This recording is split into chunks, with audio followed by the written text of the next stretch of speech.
अच्छा, different variants आते हैं हमारे पेपर के, ठीक है ना। इसमें हमारे पास एक वेरिएंट 2-1, मैं आपको बताता हूँ क्या क्या पॉसिबल हमारे पास वेरिएंट्स होते हैं। 2-1, 2-2 और कभी कभार 2-3 बहुत रेयर है, ठीक है ना, वैसे आता नहीं है, लेकिन किसी किसी का 2-3 हमारे लिए इनएक्सेसिबल होता है, लेकिन इसके वेरिएंट का हिस्सा है। इसके अलावा स्पेसिमेन स्पेसिमेन पेपर्स आते हैं, स्पेसिमेन पेपर्स 2A और 2B आते हैं। अच्छा, स्पेसिमेन पेपर्स कब आते हैं? स्पेसिमेन पेपर्स तब आते हैं आपके जब कोई सिलेबस में एक ह्यूज चेंज आ जाए, जैसे कि चैप्टर 6 ऐड हुआ था, ऑटोमेटेड इमर्जिंग टेक्नोलॉजीज जो ऐड हुआ था P1 में, तो स्पेसिमेन पेपर्स आए थे। स्पेसिमेन पेपर्स आए थे 2A और 2B, ठीक है। इसके अलावा एक आता है फेब्रवरी मार्च वेरिएंट। फेब्रवरी मार्च वेरिएंट जो होता है वो फेब्रवरी मार्च के अंदर पेपर्स होते हैं। कुछ ऐसे कंट्रीज है जिसके अंदर फेब्रवरी मार्च की एक सीरीज होती है, तो वहां पे फिर ये फेब्रवरी मार्च के वेरिएंट्स आते हैं। तो ये वो वेरिएंट्स हैं, मैं आपको पेपर 2 के बता रहा हूँ। इसी तरह पेपर 1 के जो होते हैं वो आपके पास फिर 1-1, 1-2, 1-3 इसी तरीके से उनके भी स्पेसिमेंस होते हैं और उनके भी फेब्रवरी मार्च वेरिएंट्स होते हैं, ठीक है। हमारा जो हम कौन सा अपेयर करेंगे, तो हम कंप्यूटर साइंस में जो P1 देंगे उसके लिए will be going for 1-2, variant 1-2, और जो P2 देंगे उसके लिए हम करेंगे 2-2, ठीक है। वेरिएंट 1-2 ये हमारा वेरिएंट है और 2-2 ये हमारे पेपर 2 का वेरिएंट है। 1-2 is the variant for P1 and 2-2 is the variant for P2। चले इसको स्टार्ट करते हैं। अभी हम कर रहे हैं वेरिएंट 2-1, ठीक है। हम कौन सा वेरिएंट अपेयर होंगे फॉर वेरिएंट 2-2। चले स्टार्ट करते हैं। ये इंस्ट्रक्शन को तो जाहिर सी बात है आप लोगों ने बार बार ही पढ़ा है। You must answer on the question paper, no additional materials are needed.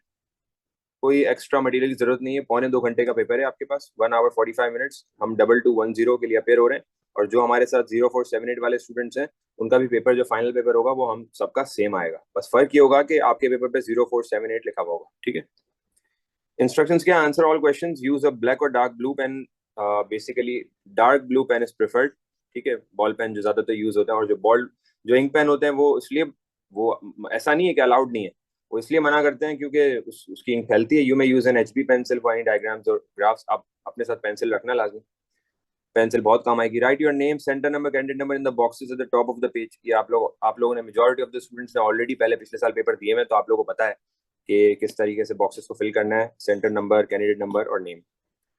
Right your answers to each question in the space provided, ठीक है ना। जितनी जगह हो उसके लिए जितनी भी जगह डेजिग्नेटेड हुई भी हो उसी जगह में आप लोगों को लिखना है। Do not use an erasable pen और करेक्शन फ्लूड। इरेजेबल पेन जिससे नहीं वो आपका जो है वो सारा डेटा हट जाता है, वो यूज नहीं करना। आप इरेजर तो यूज कर सकते हैं। Do not right on any barcode, strictly मना है बारकोड्स के ऊपर नहीं लिखना, क्योंकि बारकोड्स से वो कैंडिडेट की इंफॉर्मेशन स्कैन होती है, तो बारकोड पे तो बिल्कुल भी स्ट्रिक्टली मना किया हुआ है। Calculators must not be use in this paper. और पेपर 2 के लिए अंदर, पेपर 2 में भी यही चीज लिखी हुई होगी कि कैलकुलेटर्स जो है, सॉरी पेपर 1 में भी यही चीज लिखी होगी, कैलकुलेटर्स अलाउड नहीं है। अभी हम पेपर 2 कर रहे हैं, ठीक है ना। अच्छा सर, ये इन्फॉर्मेशन जो जी पेंसिल से करना है, हमारे जो फ्लो चार्ट आता है वो हम पेन से करेंगे, जी। पेंसिल से करेंगे? वो वैसे नॉर्मली आपने करना, तो ये क्वेश्चन का मैंने पहले भी जवाब दिया था, वापस बताता हूँ। अगर आप पेंसिल से करते हो ना सवाल, और पेंसिल से कर लो, कोई मसला नहीं है, फ्लो चार्ट डायग्राम्स कर सकते हो। लेकिन अगर आपकी पेंसिल फैल गई पेपर पे, तो उसकी वजह से जो है डार्क, पूरा पेपर जो है खराब हो जाएगा। वो जो धब्बे हो जाते हैं ना पेपर पे, डार्क हो जाते हैं। उसके बाद जो पेपर स्कैन होगा ना, तो स्कैनर बेसिकली इसकी हाई DPI पे स्कैन करता है। DPI बेसिकली इसकी रेजोल्यूशन को बोलते हैं। तो हाई DPI पे जब पेपर स्कैन होता है ना, तो वो उसकी जितनी भी डार्कनेस होती है ना, वो सारी पेपर के ऊपर वो सारी रिकॉर्ड होती है, रीड होती है। तो उस वजह से हो सकता है कि आपके कोई आंसर जो है मीनिंगलेस हो जाए, समझ में ना आ रहे हो, ठीक है। तो पेंसिल से अगर कर रहे हो तो शार्प पेंसिल से करके, या तो उसको वैसे छोड़ दो, या फिर पेंसिल से करके उसको पेन ट्रेस कर दो उसके ऊपर। पेन और से नहीं पेंसिल, करते थे सर? हाँ पेंसिल से कर दो, सही। The total marks for this paper is 75। The number of marks for each, or part question is shown in bracket. No marks will be awarded for using brand names of software packages or hardware, ठीक है ना। तो clearly बोला हुआ है कि भाई आप कोई ब्रांड का नेम यूज नहीं करोगे, जैसे कि फॉर एग्जांपल डेल, इंटेल, इस तरह के आप जो है वो वर्ड्स यूज नहीं करोगे अपने। हार्डवेयर का भी कोई स्पेसिफिक कोई कंपनी का नाम नहीं लोगे अपने आंसर में, ठीक है। चलो ओके, मैं पूछूंगा, आप लोग बताइएगा। Tick one box to complete this sentence. इस तरह के MCQ सब बहुत सारे आ रहे हैं। A validation check to make sure that an email address contains an @ is a, जी, 4 ऑप्शंस हैं। D. D. Attendance check. Format D. Check. D. अच्छा, ओके, D. अब हम देखते हैं। Range check, visual check, presence check, format check, 4 option है हमारे पास। डी होगा सर। इसका आंसर, अच्छा Format रेंज check. चेक कितने बोल रहे हैं? बताएं भाई, रेंज चेक, रेंज चेक कितने बता रहे हैं? यस बोलें, यस। रेंज चेक तो कोई भी नहीं बोल रहा, हटा दूं उसको ऑप्शन से? ठीक है। विजुअल चेक कितने कह रहे हैं? विजुअल चेक, विजुअल चेक होगा? नहीं, हटा दूं? चलो हटा दिया। प्रेजेंस चेक कितने बोल रहे हैं? जी बोलें, यस बोलें, यस। जो प्रेजेंस चेक कह रहे हैं, यस बोलें। Yes sir. Yes sir. और कितने लोग फॉर्मेट चेक कह रहे हैं? सर प्रेजेंट चेक की होगा। Yes Yes, sir. sir. Yes sir. Yes ठीक है, इसका आंसर फॉर्मेट चेक है।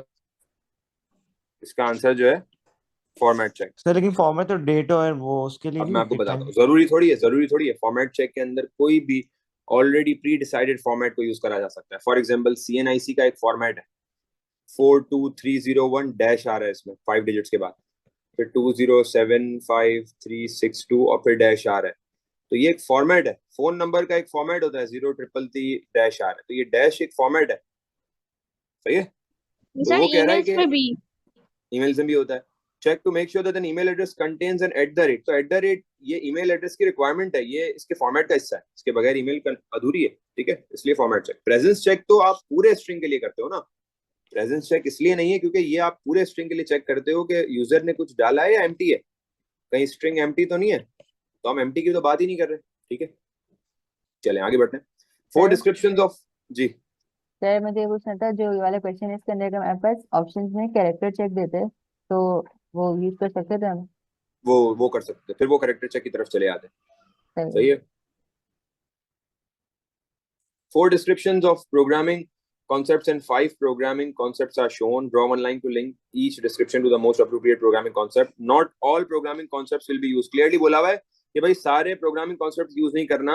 जाहिर सी बात है, 4 को आप किसी 4 से लिंक करोगे तो एक मिस आउट करना है, इसके अंदर से एक को जो है मिस कर देना है, बाकी 4 जो है 4 से कनेक्ट होंगे। जबरदस्ती अगर आप 5वें को भी किसी एक से कनेक्ट करेंगे तो अच्छे खासे जो आपने 4 भी लिंक करे होंगे ना, तो उसकी वजह से एग्जामिनर आपके मार्क्स काटेगा।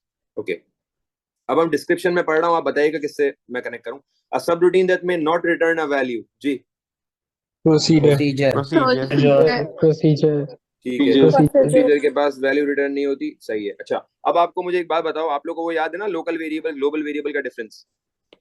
आप लोगों को याद है ना? एक मैंने अंडर ऑलरेडी डिक्लेयर होता है और एक बाहर। जी सर। बिल्कुल ऐसा ही है। मैं ओपन भी करके दिखा देता हूँ, ऑलरेडी हम इसको देख चुके हैं। ठीक है ना, local variable that is declared within a function or a procedure, and global variable is declared outside the function and procedure। और वो global variable कहीं भी किसी भी फंक्शन और प्रोसीजर में यूज हो सकता है क्योंकि उसका स्कोप अनलिमिटेड होता है। और लोकल वेरिएबल किसी फंक्शन या प्रोसीजर के अंदर अगर डिक्लेयर हो रहा है तो उसी के अंदर यूज हो सकता है। It can not be use outside the function and procedure. ठीक है, तो मुझे बताएं कि अब सेकंड, अच्छा नेक्स्ट क्या कह रहा है? A value that is declared and used with in a specific procedure, क्या होगा बताएं? Local variable. Local variable. सही हो गया, बस एक बार बोले। A value that the procedure expects you to supply when it is called। G parameter. सही है, क्योंकि पैरामीटर हम सप्लाई कर रहे हैं ना उस प्रोसीजर को। जो भी प्रोसीजर अगर हम बना रहे हैं या उसको कॉल कर रहे हैं, तो कॉल अभी तो कॉल करते हुए पूछा है, तो उसमें हम वो आप हमसे ये एक्सपेक्ट कर रहे हैं कि हम ब्रैकेट में उसको एक वैल्यू प्रोवाइड करें।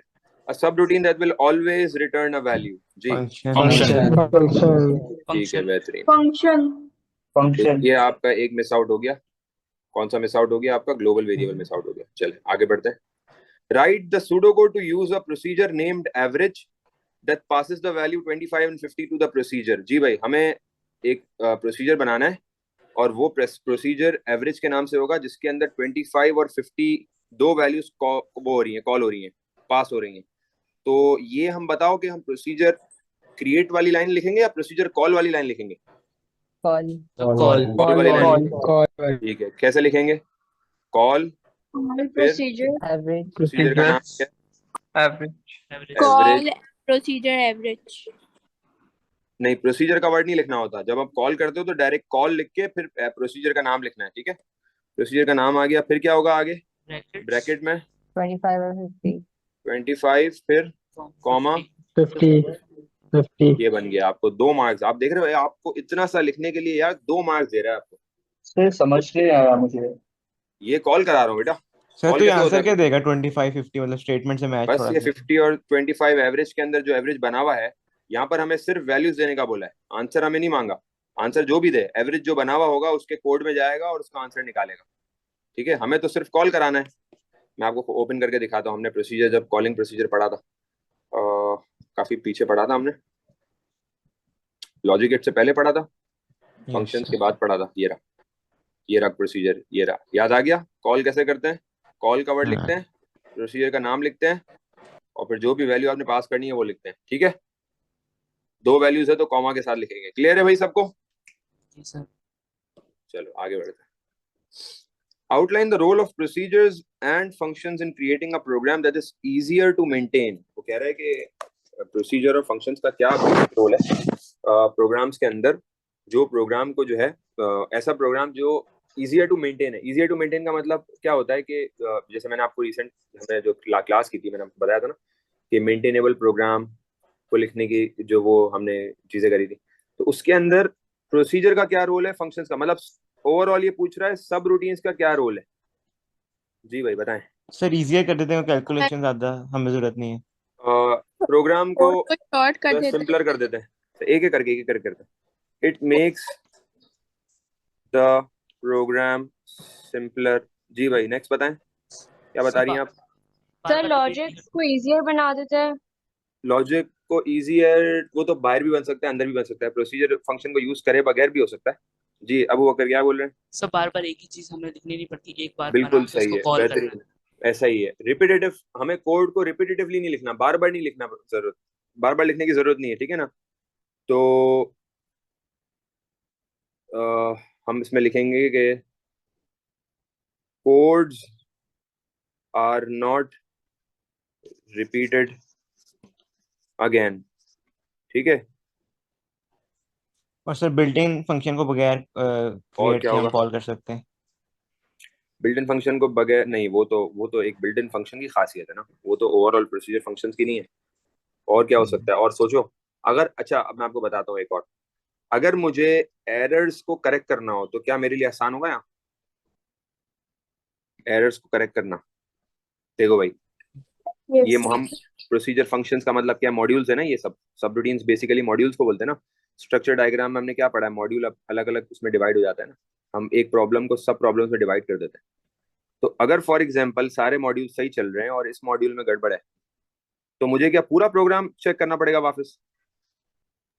नहीं सर। कौन सा नहीं मॉड्यूल चेक सर, करूंगा जिसमें सर गड़बड़ है? स्पेसिफिक मॉड्यूल जिसमें गड़बड़ है। तो हाँ, तो स्पेसिफिक मॉड्यूल को का जो एरर है उसी को सही करूंगा, तो यहाँ पर आसान हो जाता है। It is easier to debug. तो हम इसमें लिख देते हैं कि program is easier to debug, या ये भी लिख सकते हो कि errors can be corrected easily. ठीक है, हमें 3 बातें बतानी है, हमारे हो गए 3 पॉइंट्स पूरे। इसमें फर्दर पॉइंट्स और भी आ सकते हैं इसमें। तो third line point of explain कर कोड्स, देंगे। Line of codes are decrease. कौन सा पॉइंट? थर्ड। थर्ड पॉइंट में ये लिखा हुआ है प्रोग्राम इज इजियर, ये जो लिखा है इसका मतलब ये एरर्स करेक्ट करना आसान है। अगर मेन प्रोग्राम होता, एक पूरा मेन प्रोग्राम एक ही साथ लिखते लिखते लिखते लिखते लिखते उसमें कहीं पे भी गलती आती ना, मैं फंस जाता। लेकिन अगर मैं छोटे छोटे मॉड्यूल्स बना लूं, सही है, और मैं उसको यहाँ कॉल कराऊं, तो अगर इस मॉड्यूल में गड़बड़ है तो उसको मैं सही कर सकता हूँ ना हाथों हाथ। सही है। हाँ सर, तो उसके और क्या पॉइंट्स हो सकते हैं? वैसे इसमें तो 3 ही लिखने हैं, अगर इसमें इसमें और 3 मार्क्स ही लिखने आ हैं। जाता है। और एक और ये हो सकता है कि lines of codes are reduced, या कोड बिकम्स शॉर्टर। फंक्शन और सब रूटीन से अल्टीमेटली फंक्शन और प्रोसीजर से कोड छोटा हो जाता है। ठीक है, और क्या हो सकता है? इट ऐसा इज लिख सर इजियर टू ऑर्गेनाइज हो अंडरस्टैंड, जाता है। easier to ऑर्गेनाइज हो understand। जाता है। बिल्कुल सही है। ठीक है, चलें आगे बढ़ते हैं। सर easier to understand लिख सकते हैं। easier to understand लिख सकते हैं, easier to understand by the user। By the State what user। is meant by the data types। अब देखो इतना आसान सवाल आ गया, 4 मार्क्स दे रहा है। तो what is meant by the data types, integer and real, give an example of each। जी भाई, Whole integer में क्या number। लिखेंगे? whole Whole numbers। हमें डेफिनेशन लिखनी है, सही है ना, प्रॉपर्ली लिखना है, वन वर्ड नहीं लिख सकते। Integer stores the whole numbers. हाँ, इट तो कंसिस्ट, स्टोर क्या वर्ड बेहतर नहीं है, it consist of whole numbers. ठीक है, क्योंकि स्टोर, अगर हम कोई एरे थोड़ी है जो स्टोर करेगा, सही है। It consist of whole numbers, और एग्जांपल आपने दे दी 25, कोई भी आपने आगे। हाँ बिल्कुल। रियल का क्या लिखें? It stores decimal It numbers. stores It consists of decimal numbers and whole numbers both. Decimal and whole number. C अगर आप सिर्फ डेसिमल भी लिखते हो ना तो भी सही है। अगर आप कोई बच्चा सिर्फ decimal consist of decimal numbers लिखता है ना, होल नंबर इसलिए क्योंकि अगर डेसिमल के साथ कोई होल नंबर आ गया, लेट से कोई भी आ गया गलती से, तो रियल एक्सेप्ट करता है उसको। ठीक है, एग्जांपल बताएं इसकी। 25.5। सही है ना, कोई भी आपने 1.5। सही है। चलें आगे बढ़ते हैं। तो इसमें माइनस की भी एग्जांपल आती है ना, -3 पॉइंट समथिंग। हाँ आ सकती है, वो ऊपर वाले में भी आ सकती है। अब आ गया है एक टेक्निकल सवाल और एरर करेक्शन का सवाल आ गया है। दूर से तो यही लग रहा है 4 मार्क का ये क्वेश्चन है, ये आप लोग करेंगे, मैं समझाता हूँ और फिर हम एक साथ डिस्कस करेंगे। मैं आपको 3 मिनट्स दूंगा एरर डिटेक्शन के लिए, इसमें 3 मिनट्स आपको दूंगा। मैं पढ़ के पहले समझा देता हूँ, कोड समझा देता हूँ। This pseudocode algorithm is intended to allow at random between 1 and 20 values to be entered and totaled। वो कह रहा है कि ये एक एल्गोरिथम है जिसके अंदर या तो 1 या तो 2 या तो 3 या तो 4 जितनी भी वैल्यूज रैंडमली डिसाइड होंगी ना, वो उसमें से एक जो भी अमाउंट है उतनी वैल्यूज एंटर होंगी और सारी वैल्यूज की टोटलिंग होगी। The total and average of the entered values are output at the end of the algorithm. तो 1 से लेके 20 के अंदर कोई भी एक वैल्यू डिसाइड हो जाएगी और उतने नंबर्स इनपुट होंगे और उतने नंबर्स की टोटलिंग होगी, सही है, और उसका एवरेज निकलेगा और बाद में वो निकल के आउटपुट हो जाएगा। ठीक है, अच्छा अब हम यहाँ पर आपको 4 एरर्स हैं। अब आप पता है क्या, इसको सही से देखो, मैं आपको बहुत अच्छी एक ट्रिक बता रहा हूँ इसकी। एरर डिटेक्शन की ट्रिक सुन लें कि एरर डिटेक्शन को डायरेक्ट यहाँ से शुरू करते करते ऐसा नहीं होगा कि आपको फौरन मिल जाए एरर, जैसे आप रुके और आपको एरर मिल गया, ऐसा नहीं है। आप पहले सवाल, ये समझ में आ गया, ये समझ में आ गया, पहले तो डिस्क्रिप्शन समझ आ गई सवाल की, चलो आ गई। अब आप कोड को एनालाइज करो दूर से, पूरा ऊपर से लेके नीचे तक पढ़ो, एरर ढूंढने की नियत से नहीं, एक आइडिया लो कि कोड में हो क्या रहा है, कोड का ट्रेंड समझो, कोड का लॉजिक समझो, कोड में हो क्या रहा है। आपको खुद ही गलतियां दिखेंगी, फिर आप शुरू करो गलतियां ढूंढना पहली लाइन से। डायरेक्ट अगर आप गलतियां ढूंढना शुरू करो, देखो आप ह्यूमन हो, आपको डायरेक्ट नहीं पता लगेगा भाई यहाँ गलती है, आप पहले उसका आगे लॉजिक तो देखो वो कहाँ यूज हो रहा है, सही है ना। हम कोई इंटरप्रेटर तो है नहीं, इंटरप्रेटर क्या करता है, चलते चलते चलते चलते जहाँ एरर मिलता है रुक जाता है। मशीन है ना, हम तो इंसान है, हम तो ह्यूमंस हैं, तो हमारे अंदर तो ह्यूमन एरर है, तो हम पहले ट्रेंड को समझेंगे, लॉजिक को समझेंगे, तो फिर एरर को पकड़ेंगे ना। चलें भाई, अब इसको देखें। ओवरऑल 4 एरर्स हैं, इसको फाइंड आउट करें। मैं आपको 3 मिनट्स दे रहा हूँ, फिर मैं एक साथ पूछूंगा। अभी कोई भी कुछ भी नहीं सवाल करना मुझसे, एक दफा निकालें 4 एरर्स, किसी से 2 निकलेंगे, 3 निकलेंगे, 4 निकलेंगे, फिर हम डिस्कस करते हैं इसको कलेक्टिवली। करियो। यहाँ पर इसने डिक्लेरेशन करी हुई है, यहाँ इनिशियलाइजेशन करी हुई है, यहाँ पे कोई राउंड का फंक्शन लगा रहा है और वैल्यू जो है लिमिट में डाल रहा है, यहाँ पे कोई लूप लगा हुआ है और यहाँ पर जो है आउटपुट हो रहा है, सही है। तो 4 स्टेजेस हैं प्रोग्राम के। ये डिक्लेरेशन हो रहा है यहाँ पे, ठीक है, यहाँ पे इनिशियलाइजेशन हो रही है, यहाँ पे कोई लूप लगा हुआ है और यहाँ पे जो है आउटपुट हो रही है वैल्यूज, जो भी वैल्यूज आपको क्वेश्चन में मांगी है ना, टोटल और एवरेज, उनका आउटपुट निकल रहा है। ठीक है, चलो भाई अब हम इसको करते हैं डिस्कस। ओके चलें स्टार्ट से डिस्कस कर रहे हैं। सबसे पहले तो हम देखें यहाँ पे तो 4 वेरिएबल्स डिक्लेयर किए हुए हैं। वेरिएबल डिक्लेरेशन को छोड़ के हम आगे बढ़ते हैं, क्योंकि हमें अभी हम अभी डिसाइडेड नहीं है कि वेरिएबल की डिक्लेरेशन, जैसे लूप को स्ट्रिंग दिया हुआ है, लिमिट को इंटीजर दिया हुआ है, वैल्यू को रियल दिया हुआ है, टोटल को रियल दिया हुआ है, आगे बढ़ते हैं, और टोटल को 0 दिया हुआ है, लिमिट निकाली हुई है, राउंड टोटल को 0 दिया हुआ है। चलो आगे देखते हैं, यहाँ पे लिमिट निकाली हुई है और लिमिट के लिए वो कह रहा है कि round random bracket multiply by 19,0 plus 1। मुझे बताओ कि क्या लाइन 6 में एरर है कोई? जी भाई, लाइन 5 या लाइन 6 में कोई एरर है?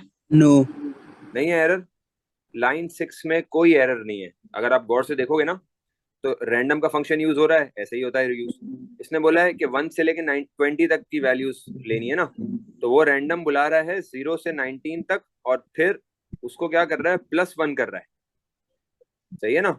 एक तो होल नंबर बुला रहा है राउंड लगा के और (0) लगा के और +1 कर रहा है, तो ऑटोमेटिकली 0 से 19 की जो भी रेंज होगी उसको वो अगर +1 कर लेगा तो रेंज कहाँ से कहाँ तक हो गई, 1 से लेकर 20 की रेंज हो गई। जी चलें सही है, ये भी लाइन सही है। लाइन अगर 7 0 बाद में लिखा हो 19 पहले हो तो इसमें कोई प्रॉब्लम तो नहीं होगी ना? क्या क्या वापस? अगर 0 जैसे इधर 19 पहले लिखा हुआ है और फिर उसके बाद 0 लिखा हुआ है, और अगर हम नहीं पहले वो 0 0 इसलिए नहीं लिखा हुआ, 0 रेंज नहीं है, ये 0 राउंड का लिखा हुआ है, ये राउंड का 0 है, ठीक है। बताएं भाई, लाइन 7 में कोई एरर है? जी sir.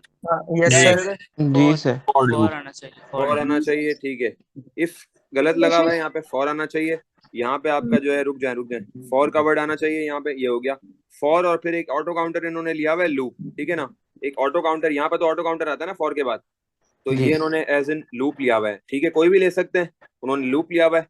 Loop equals to 1 to limit, 1 से लेकर लिमिट तक चलेगा, सही है, बाकी तो सही है ना, क्योंकि जितनी भी लिमिट होगी उतना चलेगा। फॉर एग्जाम्पल, लिमिट में अगर एक रैंडम वैल्यू आ गई 5, तो ये 1 टू 5 चलेगा। लिमिट में वैल्यू अगर आ गई 7, तो 1 टू 7 चलेगा। वो तो रैंडम के ऊपर है, वो कौन सी वैल्यू दे, 1 से लेकर 20 तक कोई भी दे देगा। फिर कह रहा है output inter a number input loop, इसमें कोई गलती है? लाइन 8, लाइन 9, जी सर। कौन सी लाइन में? लाइन में सर लगेगी। लाइन में लाइन इनपुट में एरर है, इनपुट वैल्यू इनपुट होना लूप। हाँ, ये लूप का गड़बड़ हो गई ना, वैल्यू लूप होना नहीं होना चाहिए। हाँ, तो लूप क्यों नहीं होना चाहिए? क्योंकि लूप तो भाई ऑटो काउंटर है ना। ऑटो काउंटर इनपुट वेरिएबल कब से होने लग गया? ऑटो काउंटर इनपुट वेरिएबल कब से होने लग गया? वो तो हो ही नहीं सकता ऑटो काउंटर एक इनपुट वेरिएबल, ठीक है ना। तो लूप तो आएगा नहीं। लूप की जगह क्या आएगा? नंबर। लूप की जगह अगर आप वैल्यू। नेक्स्ट लाइन देखो तो टोटल इक्वल्स टू, टोटल के साथ वैल्यू यहाँ यूज हो रही है, तो वैल्यू आना चाहिए। आप, मैंने आपको बोला है ना, आप, हम है इंसान, हमें नेक्स्ट लाइंस को भी देखना पड़ेगा। डायरेक्ट हमें उस लाइन में एरर नहीं मिल जाएगा। एरर भी मिल भी गया तो उसको करेक्ट करने के लिए नेक्स्ट लाइंस देखनी पड़ेंगी।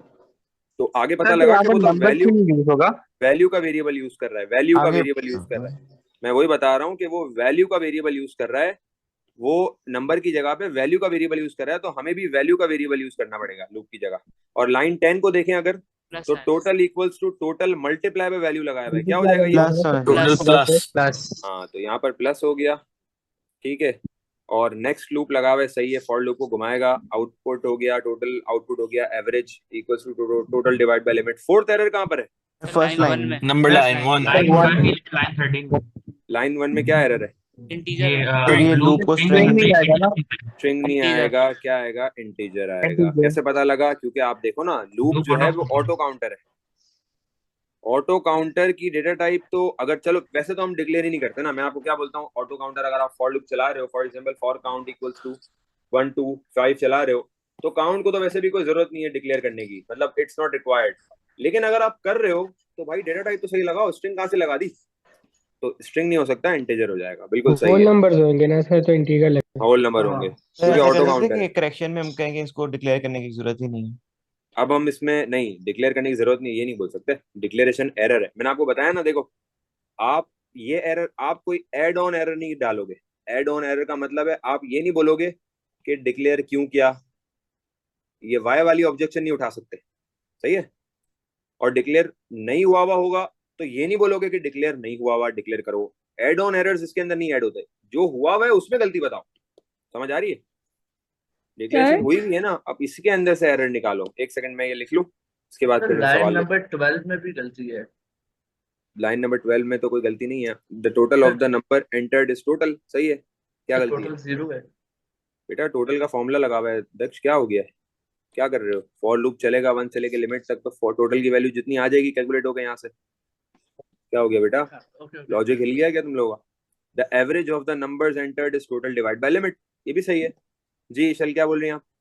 सर मैं ये बोल रही हूँ कि अगर आउटपुट में उसने लिखा है कि एंटर अ नंबर, और फिर अगर हमने इनपुट हमने आपने कहा कि इनपुट वैल्यू करो, तो आउटपुट में एंटर अ वैल्यू नहीं आएगा? नहीं, जरूरी थोड़ी है, ये तो आपके ऊपर है ना, ये तो आपकी इंग्लिश है, ये तो प्रेजेंटेशन है। प्रेजेंटेशन कोई फिक्स थोड़ी होती है। आप बोलो एंटर अ नंबर, आप बोलो एंटर योर नंबर, आप बोलो एंटर अ वैल्यू, तो आपकी मर्जी है ना, वो तो इंग्लिश है। अच्छा, पहली गलती आ गई लाइन 1, आपको लाइन बतानी है। लाइन 1 करेक्शन क्या होगी, आप लिख लो। लाइन 6 थोड़ी समझा देंगे मुझे, जो समझ नहीं आ रही। मैं अभी आता हूँ ना, लाइन 6 पे तो समझाता हूँ। डिक्लेयर लूप कोलन, और ये हो गया आपका इंटीजर, ठीक है। फिर आप आ गया वो लाइन, लाइन 6 में, तो लाइन 6 में वापस समझा देता हूँ। लाइन 7 में एरर है, ठीक है, लाइन 7, और लाइन 7 में क्या होना चाहिए? For loop equals to 1 to limit, सही है। और लाइन बताओ भाई, एरर नंबर 3 कौन सी लाइन में? लाइन 9। जी सर। 9 में भी है। ठीक है भाई, लाइन 9 में आ गया एरर नंबर 3। और आपने बता दिया इनपुट, ठीक है, और यहाँ पर वैल्यू हो गया। और फिर आप कह रहे हो लाइन 4, ये लाइन 10 हो गया, एरर 4 जो है लाइन 10 में हो गया। एक बात एरर कोड, एक सेकंड, टोटल इक्वल्स टू, पहले पिछले वाले का जवाब दे दूं फिर अगला क्वेश्चन करना, टोटल प्लस वैल्यू। अच्छा आप पूछ रहे हैं लाइन 6 में क्या हो रहा है। भाई लाइन 6 में रैंडम फंक्शन यूज हो रहा है। रैंडम फंक्शन में जिसको मसला है रैंडम जाके पढ़ो, बिल्ट इन फंक्शन में वीडियोस डली हुई है उसकी। रैंडम यूज होता है, रैंडम ब्रैकेट के साथ मल्टीप्लाई के साथ एंडिंग रेंज आती है। जो भी एंडिंग, मतलब फॉर एग्जांपल आप चाह रहे हो कि 20 तक, लेट्स से आप चाह रहे हो 1 से लेके 50 तक, तो आप एंडिंग रेंज ला लोगे 49, क्योंकि वो बाय डिफॉल्ट जो है वो 0 से स्टार्ट करता है और आप चाह रहे हो 1 से, तो आप जो भी रेंज डालोगे उसमें आखिरी में +1 कर दोगे, ताकि ऑटोमेटिकली अगर वैल्यू 0 आ जाए, क्या पता रैंडम की वैल्यू 0 आ जाए तो वो उसको 1 कर देगा, और क्या पता 49 आ जाए तो वो उसको 50 कर देगा। सही है, तो यहाँ पे रैंडम यूज हो रहा है और रैंडम के बाहर राउंड यूज हो रहा है, जो इसको 0 डेसिमल पे लेके जा रहा है, मतलब होल नंबर लेके, लिमिट के अंदर होल नंबर की वैल्यू ला रहा है। ठीक है सर देखें, अगर रैंडम में रेंज आ रही है राइट 0 to 19, तो अगर रैंडम में 5.6 एंटर होता है तो उसको तो वो राउंड 6, इसको, हाँ 6 राउंड करके हाँ और +1 होके वो 7 हो जाएगा। बट हाँ, फिर वो लिमिट लूप में यूज हो रही है और लूप तो 20 तक चलाना है, कहाँ किसने बोला 20 तक चलाना है? तो क्वेश्चन में लिखा हुआ है ना। बिटवीन 1 से लेके 20 वैल्यूज को इंटर करना है, लूप नहीं चलाना। लूप लिमिट तक चलेगा, जितनी भी लिमिट आएगी ना, मैं भी थोड़ी देर पहले ये बता रहा था कि लिमिट में अगर 5 आ गई रैंडम में तो ये लूप 1 to 5 चलेगा।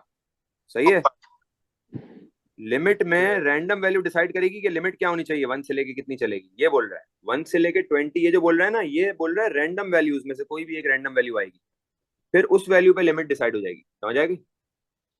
चले आगे बढ़ते हैं। अब लाइन Part- 9 एक्सप्लेन कर सकते, लाइन 9 में क्या कर सकते हैं, क्या है इसमें? बताएं क्या कह रहे हैं, क्या बोल रहे हैं, बोले। अच्छा मैं बोलूँ, ये लाइन 13 में सारी टोटल अपॉन लिमिट होगा या टोटल अपॉन लूप नहीं हो सकता? बस out of total upon loop, अगर आखिरी वो भी हो सकता है, टोटल अपॉन लूप भी हो सकता है, टोटल अपॉन लूप भी हो सकता है, क्योंकि लूप की लास्ट वैल्यू भी लिमिट के बराबर होगी ना। 5 एरर थे ना। हो सकता है हाँ, लेकिन एरर नहीं है ये कोई। सही है, ये वो भी हो सकता है। Right the pseudo code. अब मैं आगे बढ़ रहा हूँ, तो आप लोग क्वेश्चन में, तभी मैं थोड़ी देर रुका हुआ था कि जो भी सवाल हो पूछ लें, बीच में मुझे इंटरफेयर नहीं करा करें। जी चल पूछें, जब मैं बोल रहा हूँ उसके बीच में कोई भी सवाल नहीं करें। जी ये पूछना है कि इधर 0 से 19 आपने बताया था ना, हाँ बोले आगे। जो कि 20 वैल्यूज करता है, ये 0 से स्टार्ट हो रहा है ना। 0 से 19 की रेंज डाल दी हमने रैंडम में और +1 डाल दिया, तो ऑटोमेटिकली जो भी वैल्यू आएगी वो +1 हो जाएगी। ठीक है चलो, जब मैं रुका हुआ हूँ तब भले 10 सवाल कर लो, जब मैं बोल रहा हूँ उस टाइम पे I hate anyone asking anything, क्योंकि at that time I am speaking something. Write the pseudocode statement that would output the average calculated in line 13 of the algorithm rounded to 1 decimal place। वो कह रहा है कि भाई आप pseudocode statement लिखो that would output the average calculated in line 13। ये जो average calculate हुई है ना line 13 में, वो कह रहा है कि उसको आप यूज करो और उसको आउटपुट करो of the algorithm rounded to 1 decimal place. आप उसको 1 डेसिमल करके राउंड करो, क्या करेंगे बताएं? सर राउंड लगाएंगे। राउंड लगा लेंगे, सिंपल। और उसने बोला हुआ है राइट द सूडोकोड स्टेटमेंट, सिर्फ एक स्टेटमेंट लिखनी है। तो सर आउटपुट होगा, आउटपुट वाली एक ही स्टेटमेंट लाइन में हो जाए। बिल्कुल ऐसा ही, आउटपुट वाली स्टेटमेंट को लिखेंगे पूरा, उसमें राउंड का फंक्शन लगा देंगे, और एक लाइन में नहीं भी आ रहा तो कोई मसला नहीं है, इसने 4 लाइनें इसीलिए दी हुई है कि आप भले थोड़ा सा बचे तो आप नेक्स्ट लाइन में लिख लो। तो हम लिखते हैं आउटपुट। आउटपुट लिखने के बाद क्या पूरा लिख देंगे, the average of the number, पूरा इस तरह लिख देंगे, average of the number entered is, the average of the number entered is.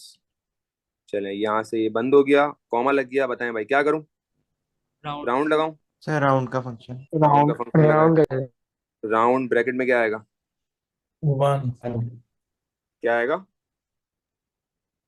Sir वो सबसे पहले क्या आएगा, वो वेरिएबल है। टोटल कौन सा variable, total divide by limit Total आएगा ना, divide total by divide by limit. हाँ टोटल डिवाइड बाय लिमिट, और फिर तो आपने बोला टोटल डिवाइड बाय लिमिट, फिर इसके बाद क्या आएगा, ब्रैकेट बना लूं, 1 कॉमा 1 बिकॉज 1 डेसिमल 1 आएगा बेटा। प्लेस करना है तो 1 आएगा। ठीक है 1 डेसिमल प्लेस करना है, उसने बोला हुआ सवाल में। अब अगर लेट से मेरा एक लाइन में नहीं आता तो कोई इशू थोड़ी है, ये 3 लाइनें 4 लाइनें दी हुई हैं, इसीलिए तो दी हुई है कि आप इस पूरे को उठा के नीचे लिख दो, यहाँ लिख दो, कोई मसला नहीं। स्टेटमेंट एक लाइन की है तो 4 लाइनें क्यों दी हुई हैं? वो इसीलिए दी हुई है 2 लाइनें कि आप एक स्टेटमेंट को 2 लाइनों के अंदर ब्रेकअप करके लिख लो। सर ठीक है जी। सर ऐसा कर सकते हैं कि हमने टोटल डिवाइड बाय लिमिट को एक वेरिएबल में सेव करवा दिया एवरेज में, फिर उसको हाँ बिल्कुल बिल्कुल, इसीलिए तो दी हुई है कि कोई अगर एक्स्ट्रा, इन्होंने क्या बोला, अबू बकर ने बोला कि ऐसा भी कर सकते हैं कि टोटल डिवाइड बाय लिमिट को आप किसी वेरिएबल में डाल दें, जैसे कि डिक्लेयर, फिर उसको करना पड़ जाएगा। लेकिन उसने देखो ना, ऐसा इसलिए नहीं कर सकते क्योंकि यहाँ पे बोल रहा है right the pseudo code statement, बस एक स्टेटमेंट लिखनी है। समझ रहे हो बात? अगर वो बोलता स्टेटमेंट्स या एस को ब्रैकेट में डाल देता तो फिर हमारे पास ये ऑप्शन खुल जाता। Getting the point? सर इसमें टोटल डिवाइड बाय लिमिट क्यों लिखा है आपने क्योंकि फॉर्मूला? एवरेज इसी से निकल रहा है ना, हमने सिर्फ एवरेज को रीस्ट्रक्चराइज किया है। ये रहा एवरेज का फॉर्मूला ऊपर, टोटल डिवाइड बाय लिमिट, उसने भी तो यही लिखा है। मतलब सारा के सारा exact to exact output. Average में क्या होता है? यही तो होता है, टोटल से लिमिट डिवाइड हो जाएगी। लिमिट क्या है? Number of values. सही है, चलो आगे बढ़ते हैं। क्या कह रहा है? Explain how you should alter the original corrected algorithm to make sure that all the numbers entered are between 1 and 500 inclusive. If any numbers fall outside these limits, a replacement value is requested and entered. You do not need to rewrite the algorithm. मैं वापस सवाल पढ़ रहा हूँ और गौर से सुनिएगा क्या बोल रहा है। एक्सप्लेन करो how you should alter the original corrected algorithm to make sure, क्या make sure करना है, that all the numbers जो भी इंटर हो रहे हैं लिमिट के बाद, जो भी इनपुट नंबर्स हो रहे हैं लूप में, they should be all the numbers entered are between 1 and 500 inclusive. इस रेंज में होने चाहिए। If any numbers fall outside these range, a replacement value is requested. मतलब वो बोलेगा कि भाई एरर आ गया है, आपने वैल्यू गलत डाली है, वापस वैल्यू डालो। Requested and entered. You do not need to rewrite the algorithm. कैसे करेंगे? 4 मार्क्स का सवाल है ये। सर रिपीट लूप लगा सकते हैं। वाइल लूप While लगेगा। loop से while try loop। करेंगे। गलत कंडीशन डाल रहे हैं। यहाँ पे कोड लिखेंगे? नहीं एक्सप्लेन ये करेंगे बताएंगे रिपीट ना कि हम वाइल का सर लूप यहाँ पे तो हाँ। स्टेटमेंट नहीं होनी चाहिए क्योंकि लूप पहले ही लगा हुआ है। यहाँ पे क्या बोल रहा है? वर्ड पढ़ो, पहला वर्ड एक्सप्लेन।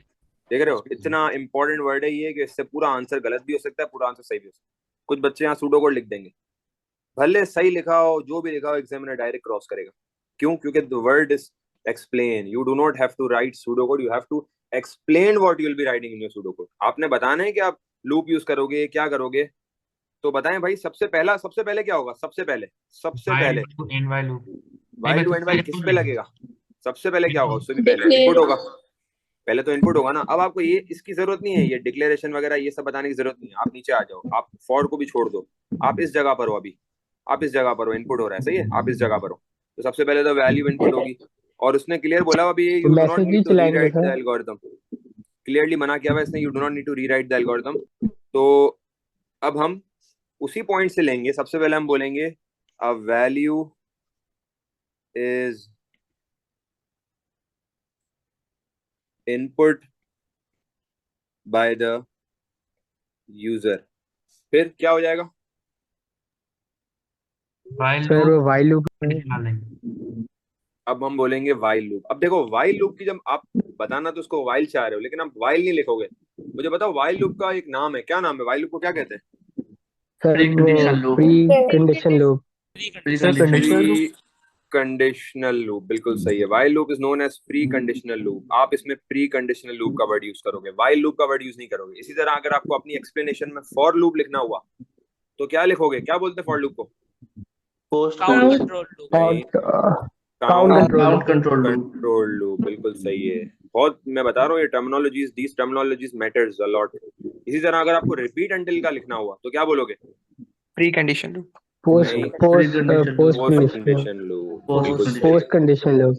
ठीक है, तो यहाँ पर अब आप बोलोगे कि प्री कंडीशनल, क्योंकि वाइल है तो आप बोलोगे अ pre conditional loop is used. ठीक है ना? अच्छा, वाइल लूप से वो मार्क्स तो नहीं काटेगा, लेकिन प्रेजेंटेबल वे ये है कि आप उस लूप की कैरेक्टरिस्टिक्स के साथ बताओ उसको। A conditional loop is used, ठीक है ना? और उसमें क्या बोलेंगे, क्या लिखेंगे उसके अंदर, क्या होना चाहिए? गलत कंडीशन हम लोग को रॉन्ग कंडीशन। तो गलत कंडीशन देंगे ना ताकि रॉन्ग हो जाए वो। हाँ, तो हम क्या बोलेंगे कि value, if value is outside the range. outside the range of, या बल्कि वैल्यू इज, और बेटर इसका आंसर ये होगा वैल्यू इज स्मॉलर देन, क्या होगी रॉन्ग रेंज, क्या होगी smaller than 1 1 and greater than और 500. And greater than 500. Value is greater than 500, तो क्या करेगा ये, it Then outputs error it message. it outputs outputs error message. it value outputs Error वो error message Sir, error one message आएगा को ना? बताने की जरूरत नहीं, स्मॉलर देन 100 कैसे आएगा? So 1 एरर मैसेज, ठीक है, सॉरी स्मॉलर, हाँ 100 सॉरी कैसे स्मॉलर आएगा? देन, हाँ स्मॉलर देन 1 और value is greater than 500, it outputs an error message, ठीक है, और फिर इसके बाद क्या, the user is asked to input the value again, ठीक है, बस आपने 4 बातें कर दी हैं, आपका कंप्लीट हो गया आंसर, कोई जरूरत नहीं है आपको लास्ट लाइन तक पहुंचने की, ठीक है। एक और सवाल करते हैं जल्दी से, बहुत सर अच्छा सवाल है जी, बोले। सर हमने वाइल लूप कंडीशन की बात तो वैसे की नहीं है, मतलब कि हम ऐसे नहीं लिखेंगे कि वाइल लूप के स्टार्ट में हम ये कंडीशन डालेंगे कि वो यहाँ अगर बोल दिया ना, वो यहाँ बोल दिया हमने, इफ वैल्यू इज स्मॉलर, वो अलग से बता दिया हमने, हमें एक एक चीज बताने एक्सप्लेन करने की जरूरत नहीं है, हम उसको है ना पॉइंट्स में एक्सप्लेन करेंगे, आप समझ रहे हो बात को, सर सर एक हम चीज उसको पूछनी एज थी। अ होल एक्सप्लेन कर रहे होंगे जी, सर मैं सर कह एक एक करके जी, उमेश बोले। सर आप ऊपर थोड़ा सा जाएंगे। सर ये मैंने पूछना था कि जो इनपुट हमने अगेन करना होगा वो कहाँ पे लगेगा, वो क्या वो कहते हैं? कहीं पे लगाना थोड़ी हमें हमें बस समझाना वैसे है, अगर हम कोड अगर करें से वो कंसिडर। अंदर वाइल के अंदर ही लगेगा एरर के बाद, सही। जी जी चल जी बोले, चलो आगे बढ़ते हैं। Write the pseudocode statements to perform this task, क्या टास्क है भाई, accept the input of a whole number from 1 to 4 inclusive, 1 to 4 inclusive, ठीक है ना, आपने एक इनपुट लेना है होल नंबर का फ्रॉम 1 to 4 इंक्लूसिव, use a case statement to output the number 1 to 4 inclusive that was entered, output the word error if a 1 to 4 inclusive number was not entered। तो उसको सॉल्व करते हैं, और इसमें देखो जहां भी आप ये देखोगे ना सूडो कोड स्टेटमेंट्स, वहां पर आप याद रखना है, जब भी आप सूडो कोड स्टेटमेंट देखोगे ना, तो आपको डिक्लेयर करने की जरूरत नहीं है, आपको there is no need to declare the variable that are using, because it has been asking you to add pseudocode statements, you do not need to add the whole pseudocode, आप pseudocode statements लिख रहे हो सिर्फ, तो declaration आप वो करते हो, अवॉइड करते हो उसमें, हाँ अगर कोई इनिशियलाइजेशन है तो वो कर लो। चलो भाई शुरू करते हैं, 5 मार्क्स का है, मुझे बताएं सबसे पहले क्या करूंगा, इनपुट लेंगे, बिल्कुल सही है, इनपुट ले लेते हैं, डिक्लेयर नहीं करना बेटा, अभी तो मैंने मना किया हमने, अभी तो बोला pseudocode statements में डिक्लेरेशन की जरूरत नहीं है, ठीक है। हम सबसे पहले इनपुट स्टेटमेंट लेंगे, एक प्रॉम्प्ट मैसेज भी दे देते हैं, सही ना, एक मैसेज दे देते हैं, एक ही लाइन में भी कर सकते हो, आपकी मर्जी है, इंटर योर सर अगर ये पेपर 1 तो उसमें सूडो कोड क्यों आ रहा है? होल, पेपर 1 नहीं है बेटा, ये पेपर 2 है, किसने ओके बोला पेपर 1 है, ये तो पेपर 2 नहीं कर रहे सर हैं कब से, enter your whole number between 1 to 4, ठीक है, पेपर 2 कर रहे हैं, enter your whole number between 1 to 4, अब क्या हो जाएगा, आउटपुट के बाद इनपुट लगा लूं, इनपुट के साथ क्या लूं, वेरिएबल नम ले लूं, नम ले लूं, चलो नम आ गया, नम इनपुट हो गया, अब क्या करें, आगे क्या करना चाहिए अब इसके बाद, कंडीशनल स्टेटमेंट लगाएंगे ये स्टेटमेंट केस की लगा लगाएंगे, लें, केस ऑफ एनवायरनमेंट। ठीक है केस लगा लेते हैं, केस ऑफ फिर नम, चलो केस ऑफ नम लगा लिया, अब मैं आ गया अंदर, इनपुट अब को मैं एडिट लेफ्ट पे क्या करेंगे। लिखूंगा, जी क्या कह रहे हैं, सर 1 to 4 सर हम फिर पहले इनपुट को वैलिडेट नहीं करेंगे कि इनपुट 1 to 4 इनपुट के बीच में है कि नहीं। वही, वो तो केस के वही तो करना है, केस के अंदर use a case statement to output the number that was entered and output the word error if this number inclusive number was not entered, सही है, वो इसी के अंदर ही करेंगे जी। पहले क्या लिखेंगे सबसे पहले, सर 1 to आउटपुट 4 और फिर इसके आगे लिखेंगे नहीं 1 आउटपुट to 4 नम। नहीं, नहीं 1 to 4 लिख ही नहीं सकते, आपको 1 है, अलग अलग करके बताओ, 1 कोलन फिर आउटपुट नम आएगा ना सर? और आउटपुट नम आएगा, आपको क्या आउटपुट करना है, नम ही आउटपुट करना है ना, मतलब जो वैल्यू एंटर करी उसी को आउटपुट करना है। मैं यहाँ पे बोला हुआ है output the number that was entered. फिर अगला क्या होगा? 2, आउटपुट फिर आउटपुट नम, वही नम आ जाएगा। 3, फिर आउटपुट नम, पर सर ये तो 1 to फिर 4 4, वाली कंडीशन में भी लिख सकते हैं ना केस स्टेटमेंट पे। उसमें लिख सकते हैं लेकिन असल में इसको अलग अलग करके ही लिखना पड़ेगा हमें यहाँ पर, क्योंकि इसके अंदर हमारे पास कंडीशन ही यही है और कोई कंडीशन भी नहीं है। सही है ना? आपको वो स्पेसिफिकली केस क्यों लगाने को बोल रहा है? वो इसीलिए तो लगाने को बोल रहा है कि आप उसके ऑप्शंस ओपन कर दो सारे। हाँ, अगर रेंजेस ज्यादा हो, मतलब फॉर एग्जांपल एक रेंज 1 to 4 की है आपके पास, एक रेंज आपके पास 5 to 9 की है, एक रेंज 10 to 12 की है, इस तरीके की अगर रेंजेस हो ना तो फिर आप 1 2 पे चले जाओगे। सही है? लेकिन अगर आपको एक ही रेंज दी हुई है तो उसको तोड़ के लिखो। ठीक है?